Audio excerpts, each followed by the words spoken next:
يا رب يسألك الخلاص لحالي فأنا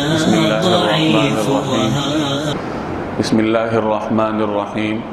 حضرت عبداللہ بن عباس رضی اللہ تعالی عنہما سے روایت ہے کہ نبی کریم صلی اللہ علیہ وسلم نے ارشاد فرمایا، جس کا مفہوم یہ ہے کہ اگر کسی آدمی نے کسی شخص کو کسی جماعت کا امیر بنایا، حالانکہ اسی جماعت میں اس شخص سے زیادہ اللہ تبارک و تعالیٰ کے فرمان بردار لوگ موجود تھے، تو بنانے والے نے اللہ تعالیٰ، اس کے رسول اور جماعت مسلمین سے خیانت کا ارتکاب کیا۔ یہ مستدرک حاکم کی روایت ہے۔ قرآن کریم میں مجھے اور آپ کو اللہ تبارک و تعالیٰ کا حکم ہے، ان اللہ یأمرکم ان تؤدوا الامانات الی اہلہا، کہ اللہ تعالیٰ تمہیں حکم دیتا ہے کہ امانتیں ان کے اہل کو لوٹاؤ۔ چنانچہ کسی شخص کو امیر بنانا یا آج کل کی اصطلاح کے مطابق کسی کو مینڈیٹ دینا، کسی کو ووٹ دینا، یہ بھی ایک امانت ہے، بلکہ قومی امانت ہے، اور اس امانت کو بھی اپنے اہل یعنی مستحق تک لوٹانا یہ میرے اور آپ کا بنیادی فرض ہے۔ اب سوال پیدا ہوتا ہے کہ مستحق کون ہے؟ تو اس کے جواب کے لیے اس روایت کو دوبارہ سنیے کہ حضرت عبداللہ بن عباس رضی اللہ تعالی عنہما نبی کریم صلی اللہ علیہ وسلم کا ارشاد نقل کرتے ہیں کہ کسی آدمی نے اگر کسی شخص کو کسی جماعت کا امیر بنایا، یعنی ووٹ اس کو دیا، مینڈیٹ اس کو دیا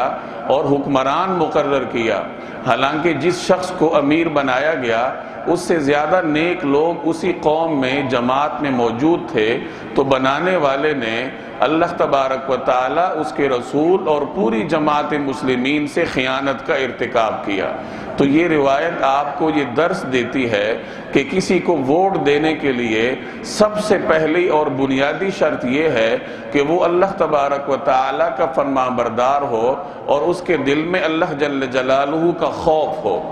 دو مزید شرائط بھی قرآن کریم ہی سے ہمیں معلوم ہوتی ہیں۔ حضرت یوسف علیہ السلام کو مصر کے بادشاہ نے جب عہدہ دینا چاہا اور حضرت یوسف علیہ السلام نے اپنے آپ کو وزارت خزانہ کے لیے پیش کیا، تو انہوں نے بادشاہ کے سامنے یہی بات رکھی کہ اجعلنی علی خزائن الارض انی حفیظ علیم، کہ مجھے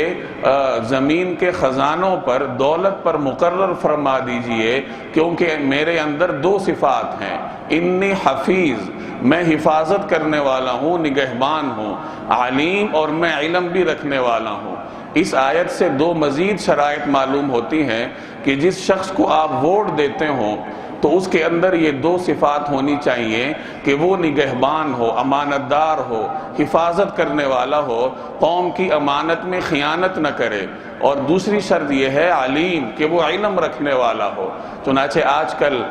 قومی اور صوبائی اسمبلیوں کے انتخابات ہیں، اور قومی اور صوبائی اسمبلیوں میں بالعموم قانون سازیاں ہوتی ہیں ملک اور قوم کے حق میں۔ تو جس شخص کو آپ نے ووٹ دینا ہو تو پہلے یہ دیکھ لیجئے کہ اس کے اندر ویژن بھی ہے یا نہیں، سوچ ہے یا نہیں، ملک اور قوم کے حق میں وہ فیصلے اور قانون سازیاں کر سکتا ہے یا نہیں۔ تو یہ اس آیت اور آج جو روایت ہم نے پڑھی، ان دونوں کو ملا لیجئے تو تین شرائط معلوم ہوتی ہیں کہ ووٹ دینے سے پہلے تین چیزیں دیکھ لیجئے۔ پہلی چیز یہ کہ اس کے اندر اللہ تبارک و تعالی کا خوف ہو،